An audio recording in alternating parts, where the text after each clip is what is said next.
Alors, pour le cours de vendredi 21 janvier, donc nous allons terminer le chapitre grand 5 sur le ferromagnétisme et les transformateurs, et donc terminer cette partie sur l'électromagnétisme. Donc, la semaine prochaine, nous nous revoyons normalement en présentiel. Mardi matin, il n'y aura pas d'interro, et on pourra attaquer donc le chapitre suivant, qui est un chapitre de chimie, le dernier chapitre de chimie de deuxième année sur l'électrochimie.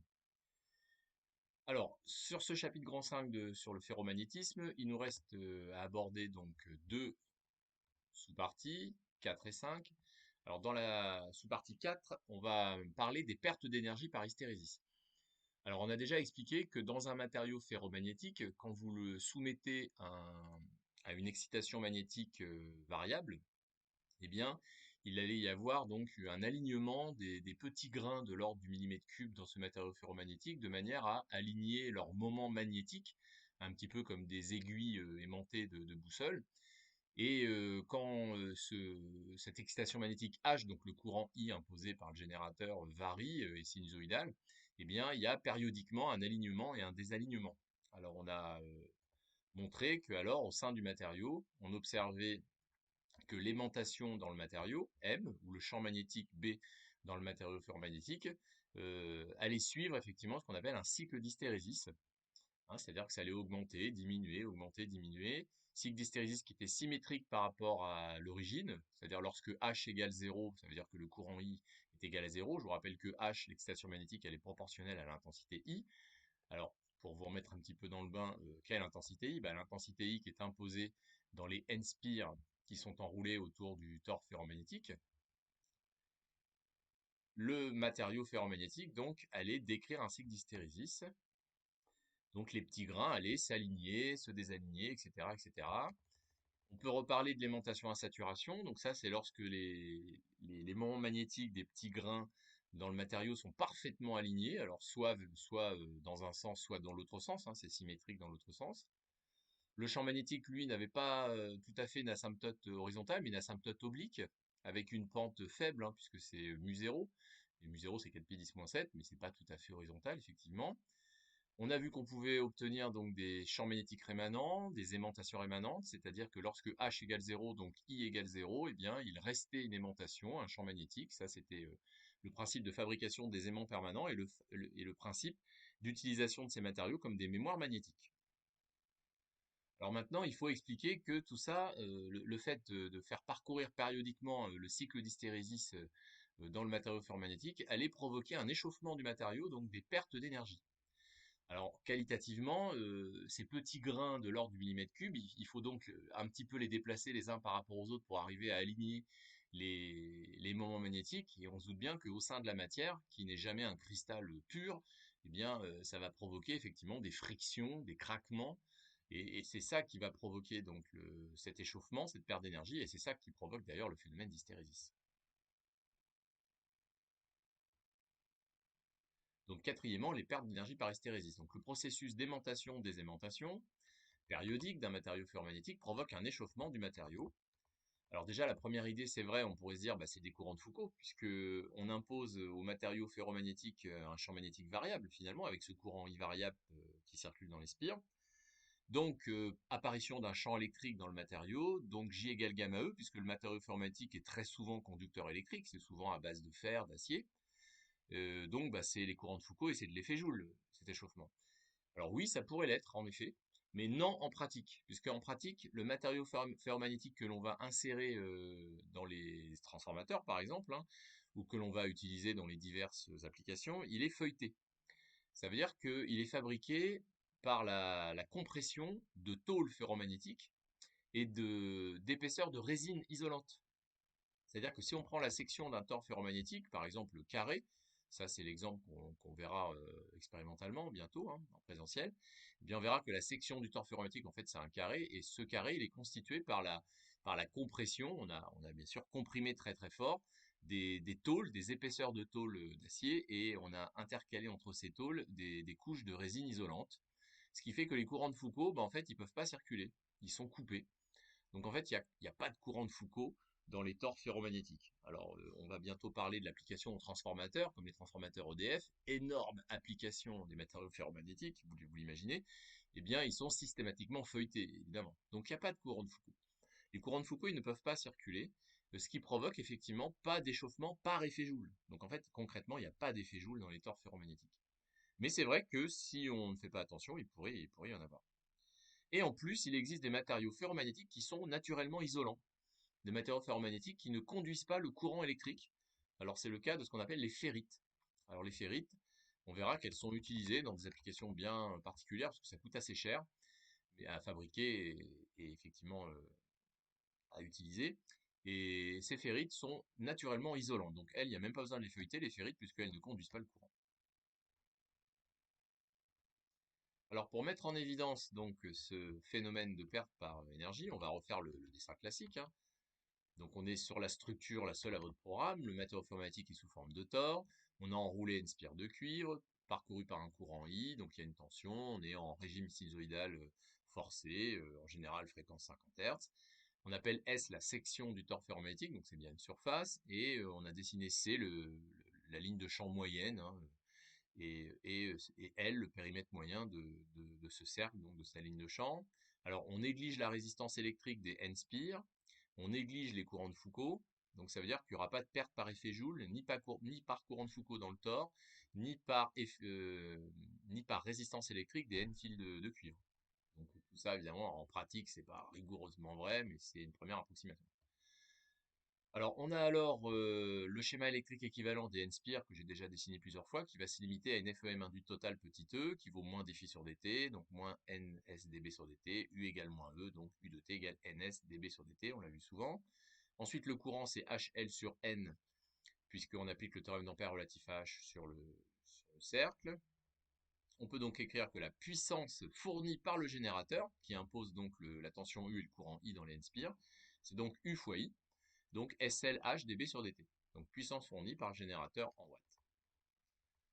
Maintenant, si on veut accéder à la puissance moyenne, puisqu'on va être en régime périodique, et que si on travaille avec une fréquence de 50 Hz, la période c'est 20 millisecondes, donc c'est très court à notre échelle.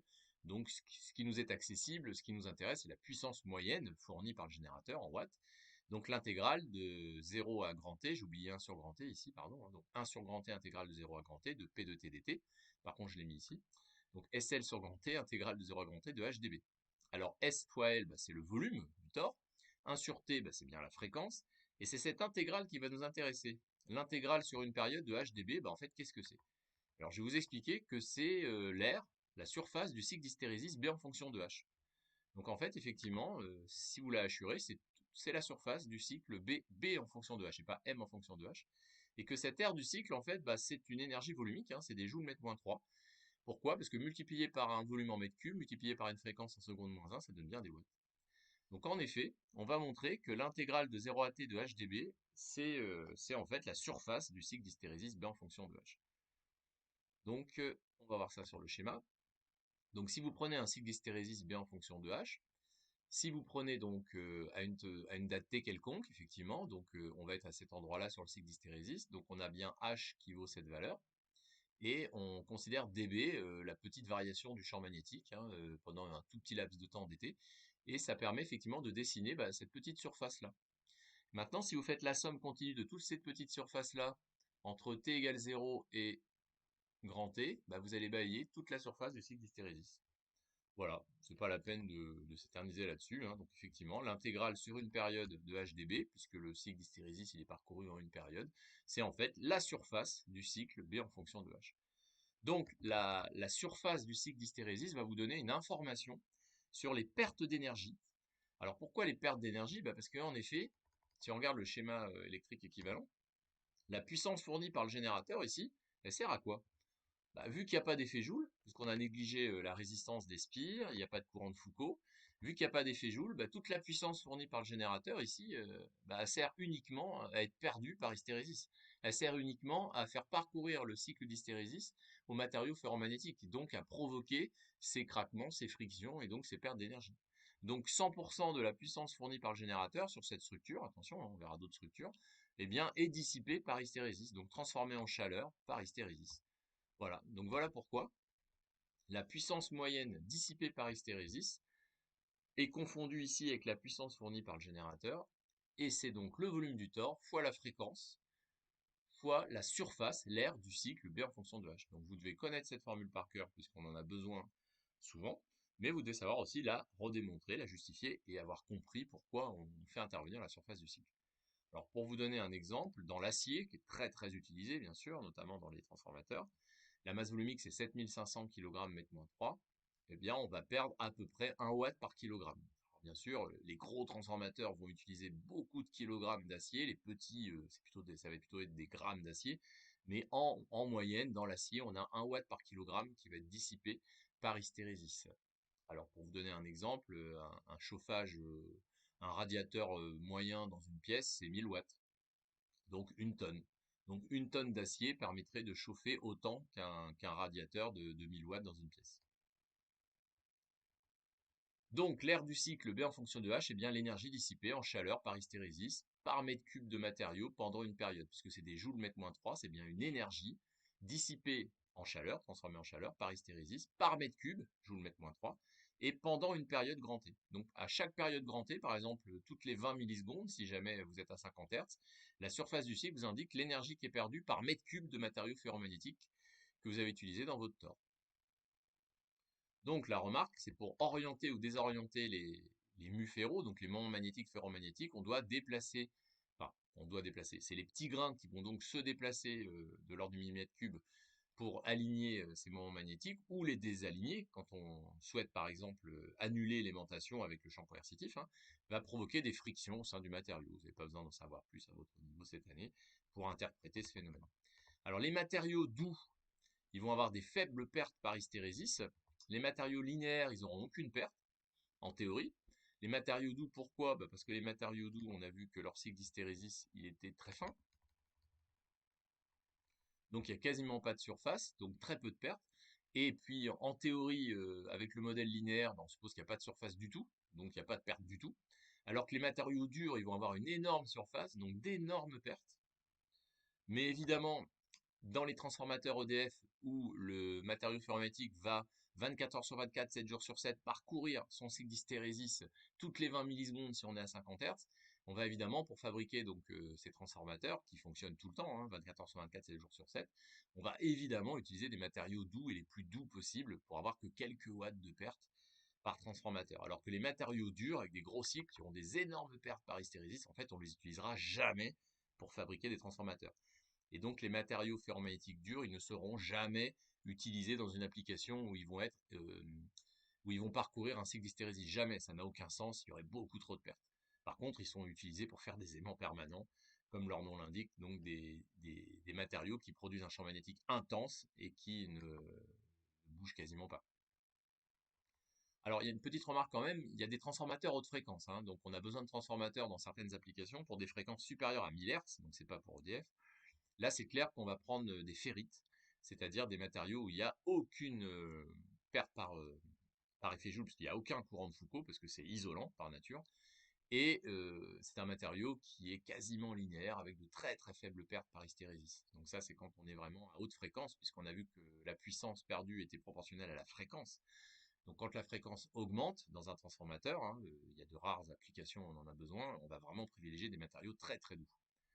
Voilà, donc ce sera tout pour cette partie 4 sur les pertes par hystérésis, dont on va reparler tout de suite d'ailleurs, dans la dernière partie qui est l'application au transformateur.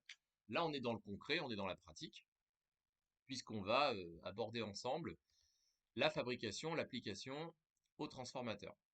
Alors, petit A, présentation d'un transformateur. Donc, un transformateur, c'est l'association de deux circuits électriques, donc de deux bobinages.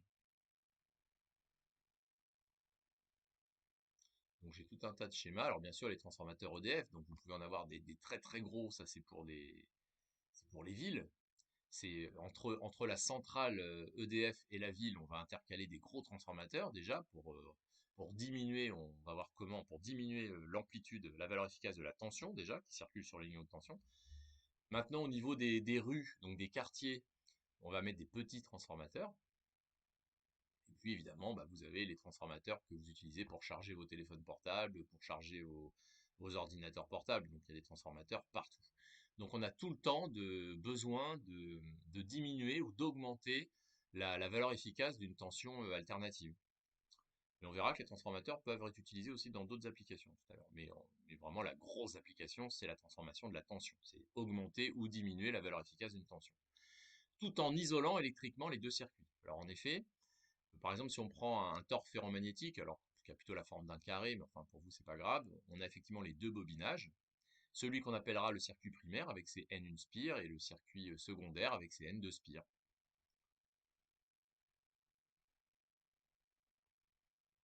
Donc on peut par exemple avoir les N1 spires vont être modélisés par une bobine, hein, les N2 spires par une autre bobine, et vous voyez que ces bobines, effectivement, elles sont enfilées autour du tore ferromagnétique. Alors, bien sûr, souvent c'est protégé dans une boîte, hein, pour que vous n'ayez pas accès directement à ces fils. Au niveau des schémas,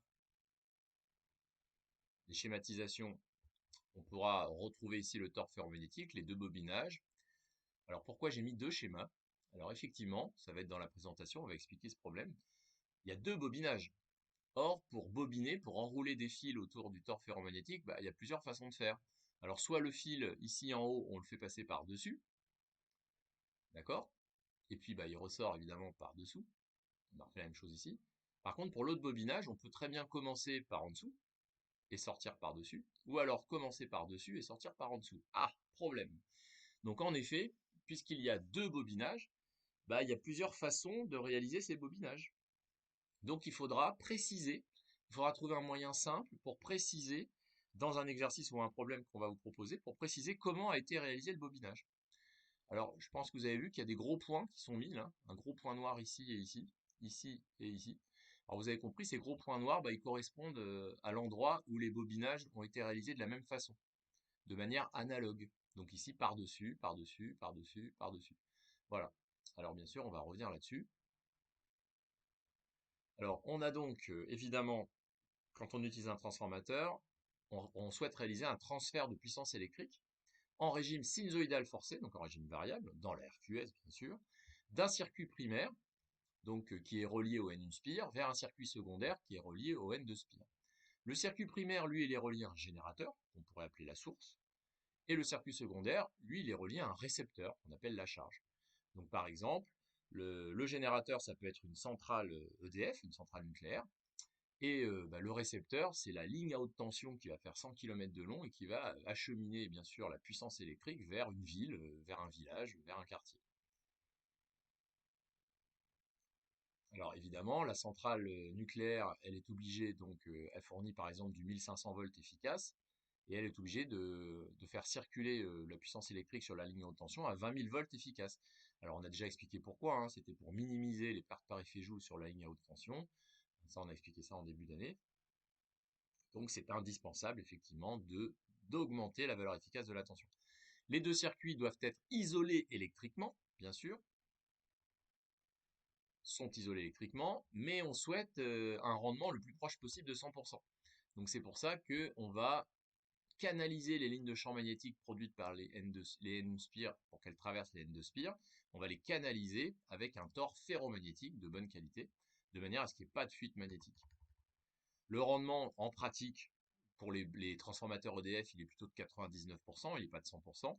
Voilà, on a vu parce qu'il y a toujours un peu de perte par hystérésis, il y a toujours évidemment de l'effet Joule dans les N1 spire et les N2 spire. La résistance électrique des câbles qui sont utilisés pour faire les N1 spire et les N2 spire n'est jamais nulle. Donc il y a toujours un peu de perte.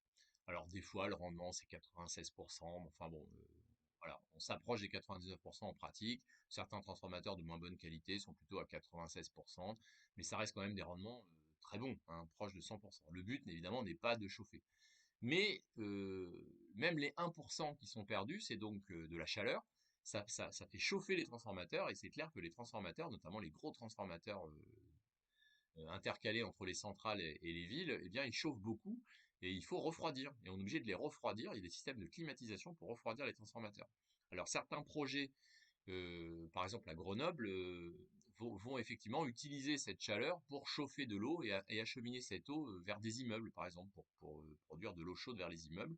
Donc il y a de plus en plus de projets pour valoriser cette chaleur dégagée par les transformateurs. Voilà, donc l'intérêt, ça permet par exemple de baisser la tension efficace si vous voulez charger votre ordinateur. Donc vous avez une prise de courant EDF à 220 volts efficace et vous avez besoin de 12 volts efficace pour votre chargeur d'ordinateur. Donc évidemment, il y a un transformateur intercalé. pour diminuer.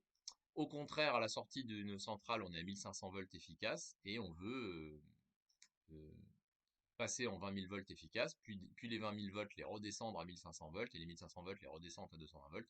C'est pour ça qu'il y a plusieurs étages de transformateurs pour alimenter les maisons, les appartements en 220 volts efficace, ou les usines en 380 volts efficace, parce que certaines usines ont du 380 volts. Voilà pour la présentation. Il nous reste, pour finir cette présentation, à reparler des bornes homologues. Alors en effet, il y a donc deux courants indépendants, deux circuits indépendants, isolés électriquement. Ne vous mettez jamais dans la tête qu'il y a du courant électrique qui circule dans le tore ferromagnétique. Alors il pourrait y avoir les courants de Foucault, mais on a dit qu'on les éliminait, hein.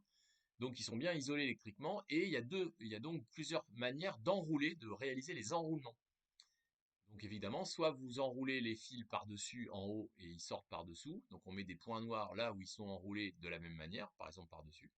Ou alors on peut enrouler par-dessus ici et enrouler par-dessus en dessous. Donc là on met les bornes comme ça. Donc on indique par les gros points noirs les endroits où les enroulements ont été réalisés de manière analogue, de manière homologue. C'est pour ça qu'on appelle ça les bornes homologues. Alors la convention est de prendre les courants entrants sur les bornes homologues, mais ce n'est pas obligatoire. Et dans certains sujets, certaines applications, en fait, on ne va pas respecter ça.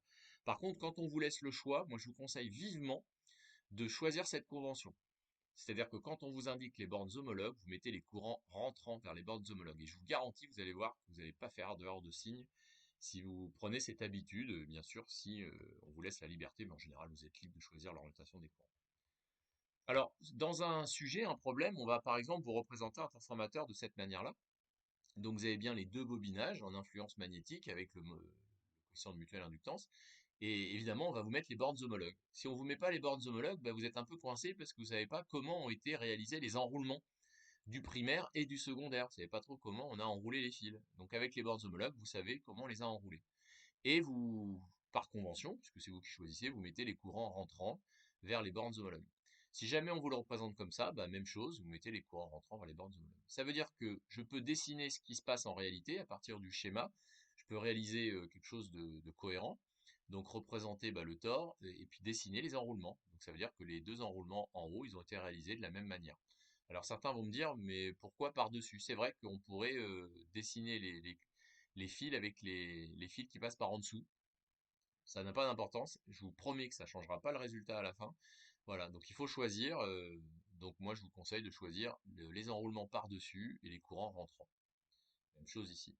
Alors quel est l'intérêt? Si vous appliquez le théorème d'Ampère relatif à H sur la ligne de champ moyenne, vous allez avoir H fois L qui va être égal, donc, règle de la main droite, plus N1I1 plus N2I2. Même chose ici, voilà.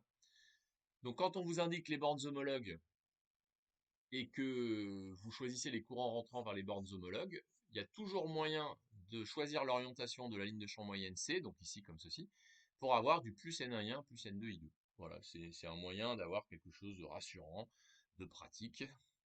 Mais c'est vrai que c'est une vraie difficulté, ces enroulements, puisqu'il y a plusieurs manières d'enrouler les N1 spire et les N2 spire. Donc voilà, à votre niveau, la convention qui va être utilisée et l'indication que vous aurez avec les bornes homologues. C'est tout pour la présentation du transformateur. On va pouvoir passer maintenant, petit b, au rendement d'un transformateur réel. Alors un transformateur réel, un vrai transformateur, n'a pas un rendement de 100%, bien sûr, puisqu'on vient de voir que y avait des pertes. Alors le rendement, elle est très bon en pratique, mais il n'est jamais de 100%. Donc j'ai refait le dessin du transformateur, j'ai mis les bornes homologues, j'ai choisi les enroulements de la même manière sur les bornes homologues par-dessus. Mais je répète, si vous les prenez par-dessous, c'est pas très grave, du moment que vous prenez le même enroulement des deux côtés au niveau des bornes homologues. J'ai pris les courants rentrants vers les bornes homologues. Alors là, attention, on va appeler R1 la résistance électrique des N1 spire, qui n'est pas nulle en pratique, R2 la résistance électrique des N2 spire, le générateur qui impose la tension V1, et le récepteur que je modélise par une résistance RC, mais c'est pas obligatoire, c'est juste pour vous expliquer quelque chose, vous allez voir, j'appelle V2 la tension ici. Donc là, clairement, le transformateur, il transfère de la puissance de la source vers le générateur. Le générateur va fournir une certaine puissance, P1, et une certaine puissance P2, donc plus petite en pratique, bien sûr, va être récupérée par le récepteur. Et le tore ferromagnétique va donc dissiper une certaine partie de cette puissance par hystérésis et éventuellement par courant de Foucault si on n'a pas bien feuilleté le matériau. Et puis les N1 spire et les N2 spire vont aussi dissiper une partie de cette puissance par effet Joule. Alors on appelle perte fer entre guillemets, puisque le matériau ferromagnétique, il n'est pas forcément à base de fer, il peut être à base de nickel, de chrome, etc. Mais voilà, on appelle quand même perte fer, PFE, les pertes par hystérésis, plus les pertes par courant de Foucault, qui sont souvent négligeables et qu'on va négliger nous ici, puisqu'en pratique, normalement, si on est sérieux, il n'y a pas de perte par courant de Foucault. Mais c'est vrai que physiquement, il peut y en avoir. Donc ce sont les pertes dans le tore ferromagnétique uniquement, les pertes fer, en watts. Les pertes cuivre, là par contre les fils en général ils sont en cuivre, ce sont les pertes dans les fils de cuivre, donc dans les N1 spire et les N2 spire, donc dans le bobinage, dans le câblage, PCU, et là c'est donc R1 I1 carré plus R2 I2 carré, hein, c'est tout simplement les pertes par effet Joule, voilà, et qui provoque là aussi une perte, un échauffement en watts. Ok. Schéma électrique équivalent, donc comme d'habitude les N1 spire, bien là il y a une résistance, et puis il y a une FEM induite totale qui prend en compte, je le répète, l'auto-induction et l'induction mutuelle. On ne peut plus séparer les deux quand on a affaire à un matériau ferromagnétique, donc on globalise, on parle de FEM induite totale qui prend en compte tous les phénomènes d'induction. Même chose pour petit e2, orienté dans le sens du courant puisque ce sont des FEM et pas des FCEM. Donc voilà le schéma électrique équivalent du transformateur. E1 FEM induite totale, E2 FEM induite totale. Donc, d'après la loi de Faraday, E1 c'est moins dφ1 sur dt. Φ1, le flux magnétique total qui traverse les N1 spire, bah, N1S dB sur dt, puisque B, le champ magnétique total, c'est bien le même partout dans le tore ferromagnétique. Même chose pour E2, donc j'obtiens évidemment ces lois d'émail.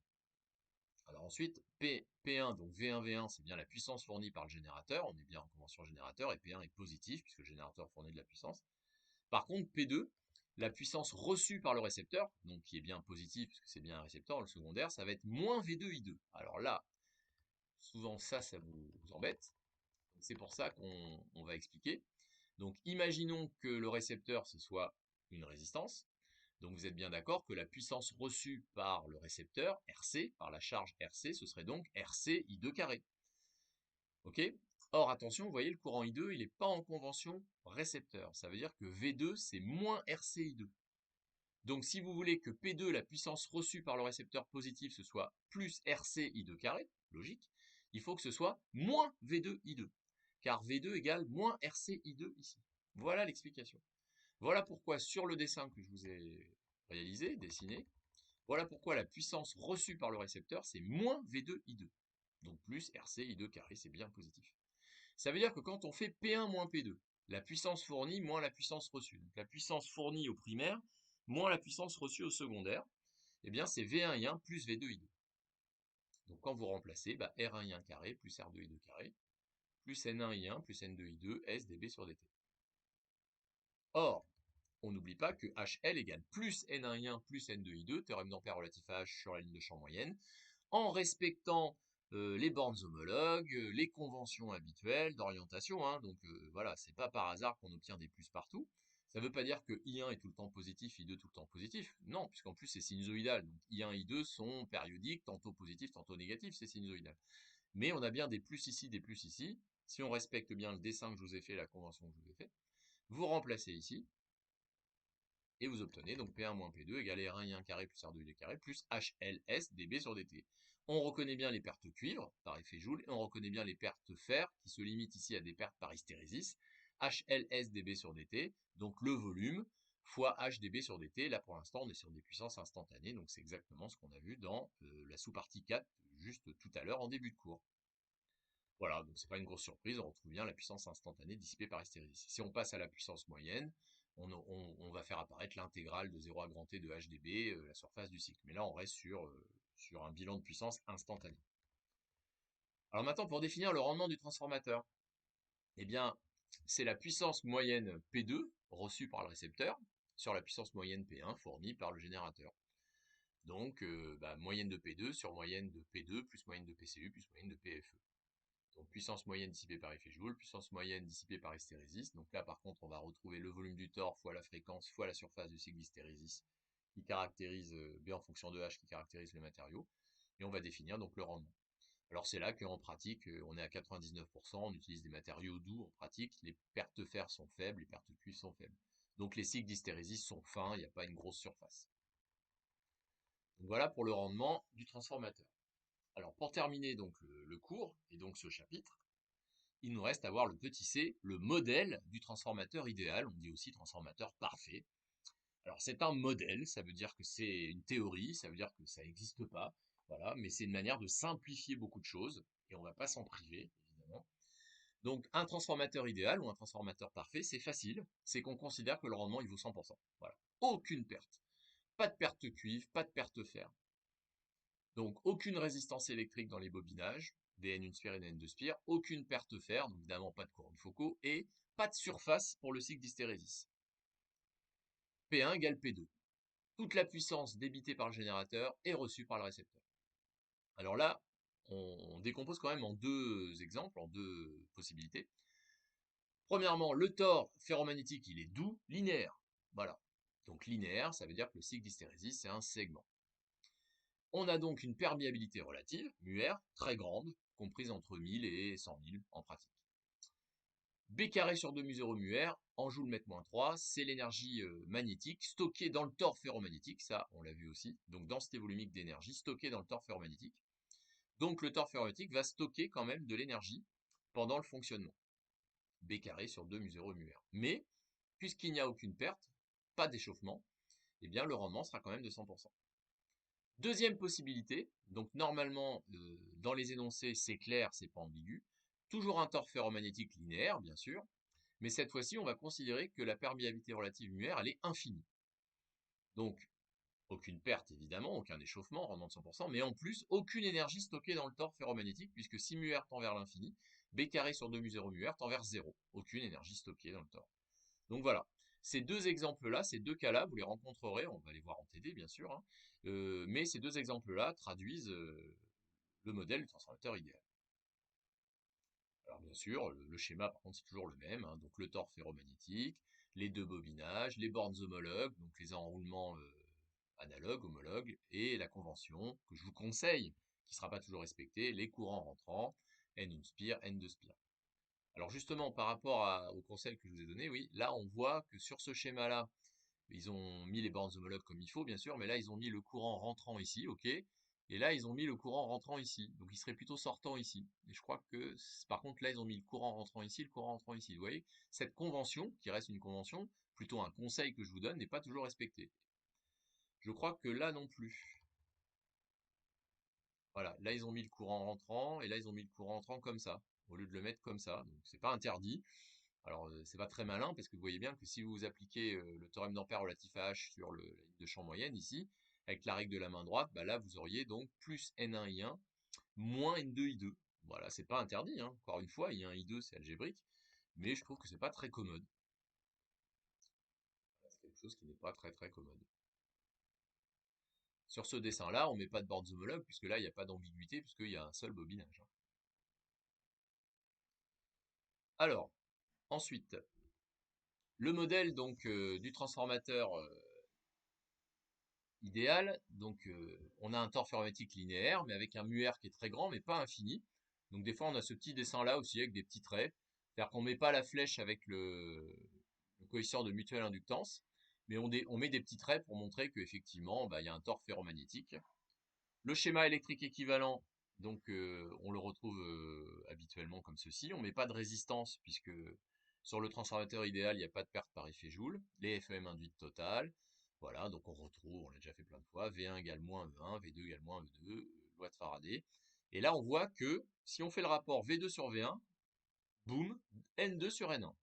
Donc le rapport V2 sur V1, quel que soit T, tout le temps, c'est donc N2 sur N1. Donc petit m, une constante qu'on appelle le rapport de transformation. Et là, on comprend clairement qu'on a fabriqué un transformateur de tension, puisque V2 sur V1, bah, c'est pas égal à 1, puisque M il peut être plus grand que 1. On parle de transformateur élévateur. C'est par exemple la sortie de centrale quand on veut passer de 1500 volts efficace à 20 000, où M est plus petit que 1, donc abaisseur. Ça, c'est quand on passe d'une prise de courant EDF à 220 volts efficace à 12 volts efficace pour faire fonctionner le chargeur d'un téléphone portable. Donc, sur un transformateur idéal avec μr très grand, on aura systématiquement V2 sur V1 égale à une constante, quel que soit T. C'est valable pour le rapport des amplitudes, le rapport des valeurs efficaces, et c'est bien quel que soit T. On a le droit bien sûr d'utiliser aussi le théorème d'Ampère relatif à H, donc on aura toujours H fois L, L le périmètre moyen du tore égale N1 I1 plus N2 I2 si on respecte les orientations dont je vous ai parlé. On a B qui vaut mu0 mu R H, c'est la relation donc du modèle linéaire du matériau ferromagnétique. Donc on a HL égale N1 I1 plus N2 I2, BL sur mu0 mu R. Maintenant, si on passe au modèle linéaire, mais mu R considéré infini, à ce moment-là, le schéma électrique équivalent, normalement, si le sujet est bien fait et bien respecté, le schéma électrique équivalent, c'est celui-là. Donc si vous rencontrez ce schéma-là dans un sujet, à l'écrit ou à l'oral, c'est que implicitement, c'est un transformateur idéal, mais mu R infini. Alors vous allez voir, c'est important parce qu'on se permet d'utiliser une relation particulière. On peut aussi redessiner le schéma électrique équivalent comme ceci, hein, bien sûr. Donc retrouver V2 sur V1 égale N2 sur N1 égale M, évidemment, c'est toujours vrai. Mais puisque mu R est infini, on a une relation supplémentaire, et ça c'est important. Et regardez, si mu R tend vers l'infini, BL sur mu0 mu R, c'est donc nul. Ça veut dire que H égale 0, et donc que N1 I1 plus N2 I2 égale 0. Donc I2 sur I1 égale moins N1 sur N2, moins 1 sur M. Voilà pourquoi on parle alors de transformateur de courant. Donc un transformateur idéal avec mu R infini est un transformateur de tension, évidemment, mais aussi un transformateur de courant, puisque quel que soit T, I2 sur I1 vaut moins 1 sur M. Alors, l'application la plus courante, c'est la pince ampère métrique. Quand vous avez besoin de mesurer un courant circulant dans un câble, par exemple le câble d'un électroaimant, très très fort, supérieur à 10 ampères, ça peut même dépasser 100 ampères. Vous n'allez évidemment pas couper le câble pour insérer en série un ampère-mètre, c'est pas possible. Donc vous allez utiliser une autre méthode pour accéder, pour mesurer ce courant. Donc vous allez ouvrir un tore ferromagnétique, l'enrouler autour du câble, mettre N-spire, et ces N-spires vont être parcourus par un courant petit i beaucoup plus petit, qui va être inférieur à 1 ampère, puisqu'on pourra prendre comme nombre de spires grand N, un nombre de spires de l'ordre de 1000, et un ampère-mètre classique. Alors en effet, vous êtes dans la configuration donc d'un transformateur, avec ici N1 égale 1 pour le circuit primaire, relié au générateur, qui alimente le courant grand I dans le câble, et pour le circuit secondaire, vous avez N égale N2 spires. Donc, en considérant que le tore ferromagnétique est linéaire, que mu R est considéré comme infini, vous avez donc petit i égale moins grand I sur N. Donc si grand N est de l'ordre de 1000, ou de l'ordre d'une centaine, peu importe, vous avez un courant petit i plus faible, que vous allez pouvoir mesurer classiquement avec un ampère-mètre normal, et vous allez pouvoir donc mesurer indirectement des courants très très forts. C'est le principe de la pince ampère métrique, transformateur de courant. Maintenant, une autre application de ce transformateur idéal avec mu R infini, c'est le transfert d'impédance. Donc en effet, si vous considérez que vous avez une impédance R1 donc, au primaire, une impédance R2 au secondaire, et que vous intercalez donc de ce transformateur parfait, vous avez le droit de dire, puisque U2 sur U1 égale M, que I2 sur I1 égale moins 1 sur M, qu'au final ça fait U2 égale moins R2 I2, et que U2 égale moins R2 I2, ça fait U1 égale R2 sur M carré I1. Donc vous remplacez tout simplement U2 ici par moins R2I2, I2 par moins I1 sur M, et vous avez U1 égale R2 sur M carré I1. Ça veut dire que ce dispositif, il est équivalent à ça. C'est ce qu'on appelle l'impédance ramenée au primaire. Donc tout se passe comme si toute cette partie-là était équivalente à une seule résistance qui vaut R2 sur M carré. Bien, on l'appelle l'impédance ramenée au primaire. Mais quel est l'intérêt? Eh bien, on va revenir sur l'adaptation d'impédance dont on avait parlé en début d'année, c'est-à-dire le transfert maximal de puissance. Quand vous avez un vrai générateur de FEM grand E, de résistance interne R1, et que vous en servez pour alimenter un récepteur, par exemple une résistance R2, si R2 est différent de R1, vous n'avez pas d'adaptation d'impédance, vous n'avez pas de transfert maximal de puissance, donc vous n'optimisez pas le fonctionnement de votre dispositif. On a vu qu'il fallait alors intercaler entre les deux un adaptateur d'impédance. Alors par exemple, un montage suiveur en électronique, qui marche très bien, mais le problème c'est que pour des très faibles puissances, puisque un Ali ne peut débiter que 0,1 watt en sortie. Quand vous avez besoin donc d'intercaler un adaptateur d'impédance dans des situations un peu plus importantes, avec des puissances de l'ordre de 1000 watts, 10 000 watts, vous n'allez évidemment pas intercaler des circuits électroniques type montage suiveur. Eh bien, vous allez intercaler un transformateur. Un transformateur qu'on va considérer ici comme parfait avec mu R infini. Et donc, votre schéma équivalent va devenir ça. Et là, maintenant, ça veut dire que le générateur de FEM grand E de résistance interne R1, il a l'impression, vous lui donnez l'impression d'alimenter non pas R2, mais R2 sur M carré. Et donc, si vous ajustez petit m, le rapport de transformation du transformateur, de manière à ce que R1 égale R2 sur M carré, et ben vous êtes en situation d'adaptation d'impédance. Vous allez donc transmettre le maximum de puissance du générateur vers le récepteur, sans perte, puisque le transformateur, en théorie, il vous garantit un rendement de 100%, donc il n'y a aucune perte. Donc là, par contre, vous optimisez. Donc, en pratique, c'est vrai qu'on va utiliser énormément les transformateurs comme adaptateurs d'impédance dans les situations où on doit transférer des puissances importantes, supérieures à une centaine de watts. Et c'est pour ça que, par exemple, je pense à des machines à laver, des lave-vaisselle, voilà, il y a des adaptateurs d'impédance toujours, de manière à optimiser l'alimentation de votre machine, de votre récepteur. Donc, le transfert, l'impédance ramenée au primaire, eh bien, ça permet d'expliquer qu'on va pouvoir utiliser les transformateurs comme adaptateurs d'impédance, effectivement. Alors, transformateur d'isolement, donc ça c'est juste une remarque, muR fini ou infini. Par contre, là, muR, on n'a pas obligé de considérer muR comme infini. Alors, quand vous avez par exemple besoin, c'est souvent posé en exercice ça, quand vous avez besoin d'observer la caractéristique d'un dipôle, je pense à une diode par exemple ou autre, grand D, eh bien, votre première idée c'est de se dire, bah, je vais utiliser un GBF et un oscilloscope avec ces deux voies, et je vais essayer d'observer donc l'intensité I qui circule dans le dipôle en fonction de U.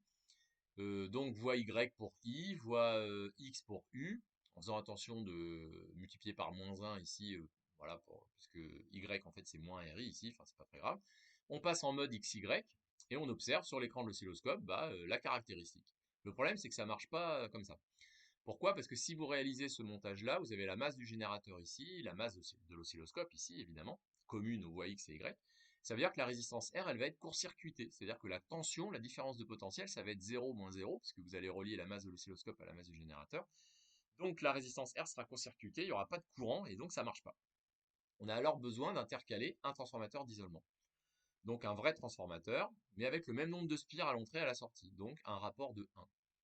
Alors évidemment, là, c'est parfait, ça veut dire que la tension grand E, vous la retrouvez ici, mais la masse du générateur, elle est isolée de la masse de l'oscilloscope. Voilà, cette fois-ci, les deux masses sont bien isolées, on a isolé les deux masses. Donc, vous n'avez plus ce problème de court-circuitage de la résistance grand R. Et sur cette configuration-là, vous allez pouvoir observer sans problème la caractéristique de votre dipôle D, de n'importe quel dipôle D. Donc c'est un moyen, quand on a besoin, d'isoler deux masses, la masse de deux appareils qu'on ne peut pas relier. Donc la masse du générateur et la masse de l'oscilloscope. Et donc là, elles sont isolées électriquement, donc il n'y a pas de problème de court-circuitage. On parle de transformateur d'isolement. Alors le transformateur d'isolement, il est aussi utilisé dans les zones humides, par exemple les salles de bain. Dans les salles de bain, normalement, les prises de courant électrique qui sont installées dans les salles de bain modernes, récentes, derrière la prise de courant électrique, il y a un transformateur d'isolement pour vous relier au réseau EDF. C'est-à-dire que c'est pas relié directement. C'est-à-dire que si il y a de l'eau, pour éviter les courts-circuits, de faire disjoncter donc votre installation, il y a toujours un transformateur d'isolement qui isole effectivement la prise de courant EDF installée dans votre salle de bain du réseau EDF. Et enfin, pour terminer, voilà, il me reste ça, on va définir et calculer ce qu'on appelle les inductances d'un transformateur idéal. Alors là, par contre, c'est uniquement dans le cas où muR n'est pas infini, vous allez comprendre pourquoi. Donc transformateur idéal, torque ferromagnétique linéaire, muR la perméabilité relative qui est très grande, mais qui n'est pas infinie évidemment. Donc le schéma avec les bornes homologues, je choisis la convention des courants rentrants, je répète, c'est un conseil que je vous donne, mais ce n'est pas obligatoire. C'est équivalent donc à cette structure-là, avec les inductances propres des deux bobinages et le coefficient d'inductance mutuel entre les deux. On peut aussi réaliser donc le schéma, il y a un équivalent de trop ici, avec les FEM induites totales, ou alors avec les FEM induites de mutuelle induction, et en laissant les inductances propres. E de 1, c'est la FEM induite de 2 dans 1, E1,2 de 1 dans 2. Hein, donc on retrouve les définitions habituelles de l'induction de première année. Voilà, donc tout ça c'est équivalent. Ça me permet alors d'écrire des lois d'émail. Donc U1, ce serait donc L1 DI1 sur dt plus MDI2 sur dt. Donc là, c'est avec ce schéma-là, on l'a déjà fait. Mais c'est aussi égal à moins E1, avec E1 la FM induite totale, donc moins d phi 1 sur dt, phi 1 flux magnétique total, donc phi 1 égale N1 SDB. Donc N1 SDB sur dt, même chose avec le secondaire. U2 égale L2 DI2 sur dt plus MDI1 sur dt, égale moins E2. E2 c'est moins d phi 2 sur dt, et phi 2 c'est N2 SB. Voilà. Ensuite, on a B qui vaut mu0 mu r h, puisqu'on est sur un transfo idéal avec mu r qui n'est pas infini. Donc mu0 mu r sur L, n1i1 plus n2i2, puisque HL égale n1i1 plus n2i2, avec les conventions que j'ai choisies, en appliquant le théorème d'Ampère relatif à H sur la ligne de champ moyenne du tor. Et on obtient donc ces égalités. Donc on obtient donc ces égalités, et là on se rend compte qu'on va pouvoir identifier L1, L2, M, avec les caractéristiques du circuit. Alors ces résultats que j'ai écrits en rouge ne sont pas à prendre par cœur, je vous rassure tout de suite. Il faudra les redémontrer, et ça arrive souvent qu'on vous demande de redémontrer ça. Donc vous avez l'inductance propre du circuit primaire, l'inductance propre du circuit secondaire et le coefficient de mutuelle inductance M, évidemment, on trouve bien la même expression dans les deux cas, heureusement. Qu'est-ce qu'on remarque? On remarque qu'on retrouve l'expression de l'inductance propre que j'avais donnée dans un cours précédent, quand on avait mis un barreau ferromagnétique avec mu R. Voilà, donc on voit que l'inductance, elle est augmentée elle est multipliée par mu R. Si vous mettez un matériau informatique, on en avait déjà parlé. Et vous avez le coefficient de mutuelle inductance. Alors qu'est-ce qu'on remarque évidemment, c'est que là ici, M vaut rigoureusement racine de L1 et L2. Donc le couplage magnétique, bien sûr, ici, il est parfait. C'est-à-dire que là, le tor ferromagnétique canalise parfaitement les lignes de champ, il n'y a aucune fuite, il n'y a aucune perte. Donc on a le coefficient de mutuelle qui vaut rigoureusement racine de L1 et L2, c'est le couplage magnétique parfait, on termine là-dessus. Pour réaliser un couplage magnétique parfait, il faut un tor ferromagnétique linéaire, évidemment, pas de perte, et donc aucune fuite, toutes les lignes de champ sont parfaitement bien canalisées. Et c'est pour ça qu'on se retrouve avec un rendement de 100%, qu'on transmet 100% de la puissance avec le transformateur. Voilà, bien sûr, L1, L2, M, tout ça, c'est en Henry, ça vous le savez déjà. Le coefficient M en L1, L2, c'est toujours positif. Le coefficient M, attention, on peut très bien avoir un signe moins devant. Mais avec le choix d'orientation des courants que je préconise, que je vous conseille d'utiliser, on a M qui est positif dans cette situation-là. Voilà. Mais rien ne vous interdit, je le répète, de mettre le courant rentrant plutôt en bas. Je vous le conseille pas, mais c'est pas interdit. Et à ce moment-là, vous auriez donc eu un changement de signe. Ici, vous auriez eu moins N2I2, ce qui provoque bien sûr des signes moins un petit peu partout, et on aurait eu un moins ici. Voilà. Donc là, on aurait eu un coefficient de mutuelle avec un moins négatif, mais c'est pas une erreur puisque c'est algébrique. Voilà, donc ce sera tout pour ce cours. C'est tout pour le chapitre grand 5. Bien sûr, on corrigera donc un TD correspondant d'ici les 2 semaines avant les vacances. Donc on aura à corriger donc le TD. Alors samedi matin, vous aurez une vidéo YouTube pour le début du TD numéro 16 sur l'électromagnétisme avant le ferromagnétisme. Puis il y aura un TD 17 sur le ferromagnétisme et les transformateurs. Donc tout ça sera corrigé avant les vacances. Et on a aussi donc le dernier chapitre de chimie à faire sur l'électrochimie. Des révisions à faire de chimie sur la chimie des solutions, notamment les diagrammes potentiel pH. Bon, donc on va avoir 2 semaines assez intenses, je pense. Je répète pour ceux qui n'ont pas eu l'info que le DS de lundi après-midi, si vous revenez tous, il est maintenu bien sûr, et qu'il est sur la mécanique des fluides, et que le concours blanc de physique après les vacances portera, pas seulement, mais portera, vous imaginez, sur l'électromagnétisme, le ferromagnétisme, les transformateurs. Il y aura de la chimie, bien sûr, parce que c'est un concours blanc, mais sur la partie physique, il y aura beaucoup d'électromagnétisme, vous avez compris. Voilà, je reste à votre disposition si vous avez des questions par mail. Et pour ceux qui sont concernés, n'oubliez pas l'école. Il y a des cols vendredi après-midi avec des rattrapages.